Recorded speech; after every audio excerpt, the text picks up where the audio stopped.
Hello students, मैं doctor VP Gupta.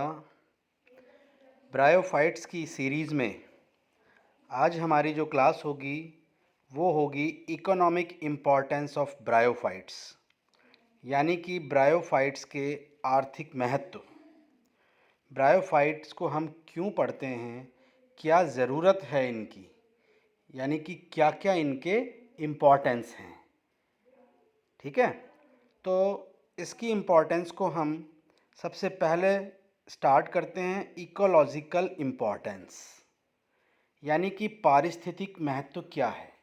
Ecological point of view से ये क्यों इम्पॉर्टेंट है, क्या हेल्प करते हैं इकोलॉजिकल पॉइंट ऑफ व्यू से। तो हम सबसे पहले बात करें कि ये पायोनियर ऑफ लैंड प्लांट्स हैं। सबसे पहले तो आपको पता होना चाहिए पायोनियर ऑफ लैंड प्लांट्स का मतलब जो सबसे पहले लैंड पर आए हैं, यानी कि सबसे पहले लैंड पर एडेप्ट होने वाले प्लांट कौन हैं, ब्रायोफाइट्स हैं। और लैंड पे प्लांट्स के आने से ही आप देखेंगे कि सारा इकोसिस्टम है जो डेवलप होता है। Is it clear. दूसरा है as a soil binder and prevent soil erosion, यानी कि अगर मैं आपको एक इमेज दिखाऊं ब्रायोफाइट्स किस तरह से, देखिए अगर आप देखेंगे कि हर जगह पर रॉक्स पर माउंटेन्स पर पूरे ब्रायोफाइट्स छाए हुए हैं। आप देखिए ये ब्रायोफाइट्स अगर होंगे लैंड सरफेस पे तो सॉइल को बाइंड करके रखेंगे, यानी सॉइल का इरोजन नहीं होगा। बारिश से लैंडस्लाइड्स भी बहुत कम होंगे जहाँ पर ये टाइटली सॉइल को बाइंड करके रखेगा। हवा तेज़ चलती है तो भी ये प्रिवेंट रहेंगे सॉइल पार्टिकल। और उससे क्या होगा कि जो सॉइल की टॉप मोस्ट फर्टाइल लेयर होती है वो अपनी जगह पर ही रहती है, जिससे सॉइल बाइंडेड फॉर्म में रहेगी। तो ब्रायोफाइट का ये सबसे इम्पॉर्टेंट रोल है कि ये सॉइल बाइंडर की तरह काम करते हैं। आप इस डायग्राम में देखिएगा कि पूरी सरफेस पर ये जमे हुए हैं, ब्रायोफाइट ही ब्रायोफाइट्स हैं, जिसकी वजह से क्या हो सकता है, यहाँ से सॉइल मूव नहीं कर सकती चाहे कोई भी इकोलॉजिकल फैक्टर्स हो। तो सॉइल बाइंडर की तरह भी काम कर रही है ये, और सॉइल के इरोजन से भी इसको बचा रही है। ऐसे ही आप यहाँ भी देखिएगा पूरी तरह ये छाए हुए हैं, चिपके हुए हैं, और सॉइल यहाँ से मूव नहीं कर सकती। बात करेंगे अभी आगे इसकी। एक सेकंड देखिए, हाँ उसके बाद आप देखें मैन्योर फॉर्मेशन। मैन्योर फॉर्मेशन यानी कि खाद। आपको पता है ब्रायोफाइट्स की वाटर होल्डिंग कैपेसिटी बहुत ज़्यादा होती है, और इनके टिश्यू है जो डेड होते रहते हैं।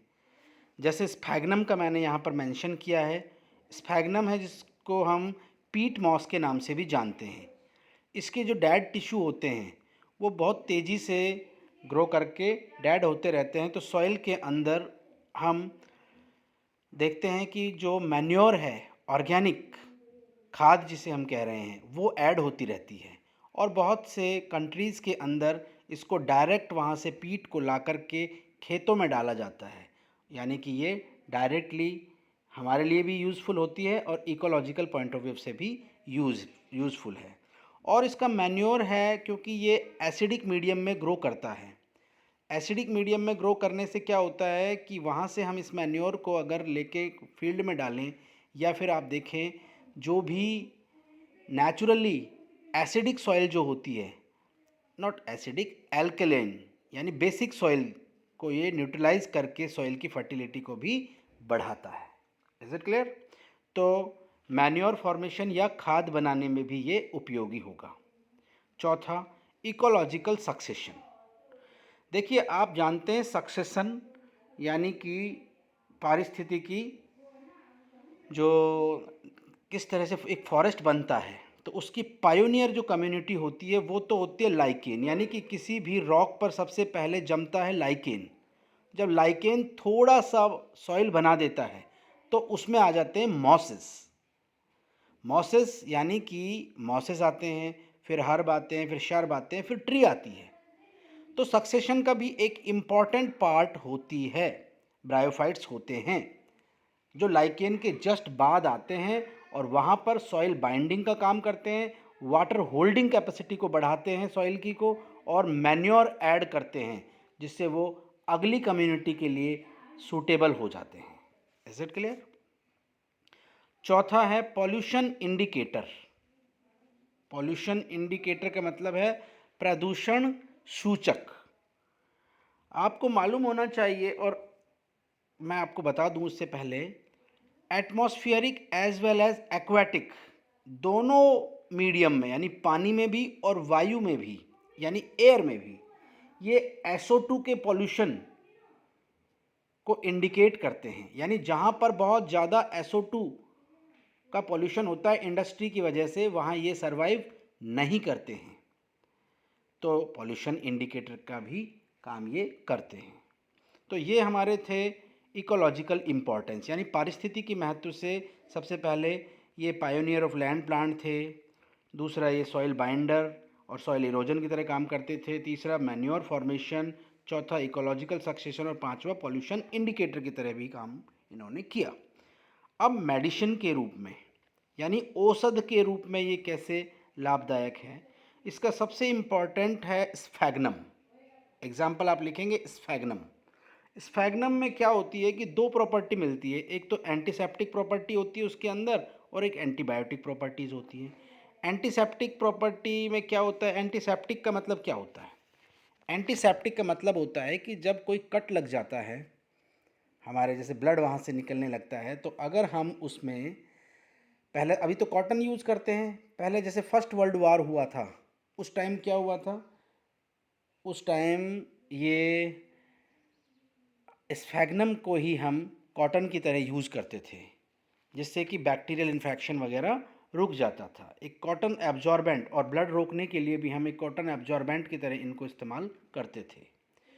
फिर हम बात करते हैं एंटीबायोटिक प्रॉपर्टीज़। ये भी स्फैग्नम से एक एंटीबायोटिक निकाली जाती है, कौन सी? स्फैग्नोनॉल, स्फैग्नोनल।